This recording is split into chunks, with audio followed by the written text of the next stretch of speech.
একটা সিংহ ঘন্টায় ছুটতে পারে 90 কিলোমিটার বেগে। কত কিলোমিটার? একটা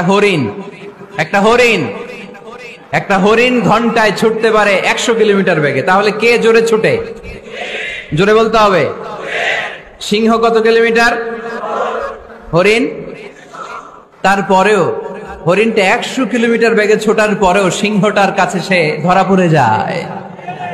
এর কারণ সিংহ যখন ধরার জন্য ছোটে সে শুধু সামনে তাকায়, সে পিছনে তাকায় না। আর হরিণ 100 কিলোমিটার বেগে ছোটার পরেও সে ধরা খেয়ে যাবার ভয়ে বারবার পেছনে তাকায়। আর পিছনে তাকার কারণে ওর গতিটা স্লো হয়ে যায় আর সিংহের হাতে বধ হয়ে যায়। পিছনে তাকাবার সময় আমাদের নাই, চিল্লায় বলো ঠিক কিনা?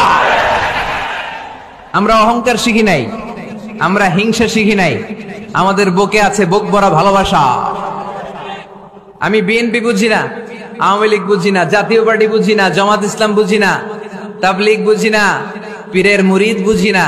যারাই পড়েছে লা ইলাহা ইল্লাল্লাহ তার জন্য আমাদের হৃদয়ে জায়গা আছে না নাই? মুসলমান কেন, হিন্দুদের জন্য আমাদের বুকে জায়গা আছে না নাই? হিন্দু ভাই যদি বলে আমি পড়বো আশহাদু আল্লা ইলাহা ইল্লাল্লাহ ওয়া আশহাদু আন্না মুহাম্মাদ রাসূলুল্লাহ, তার জন্য আমাদের দরজা খোলা আছে না নাই? This is the beauty of Islam. এটা ইসলামের সৌন্দর্য, এটা অনেকে বুঝতে চায় না। আল্লাহ আমাদেরকে সহি সমঝ দান করুক, আমরা পড়ি আমিন। হিংসা, বিদ্বেষ, অন্যের পিছু লেগে থাকা, গীবত করা, অন্যকে গালিগালাজ করা, অন্যকে কাফের মুশরিক বলে ফতুয়া দিয়ে এই পবিত্র মঞ্চগুলোকে নষ্ট হওয়া থেকে যেন আমরা বিরত থাকতে পারি। আওয়াজ করে পড়তে হবে আমিন।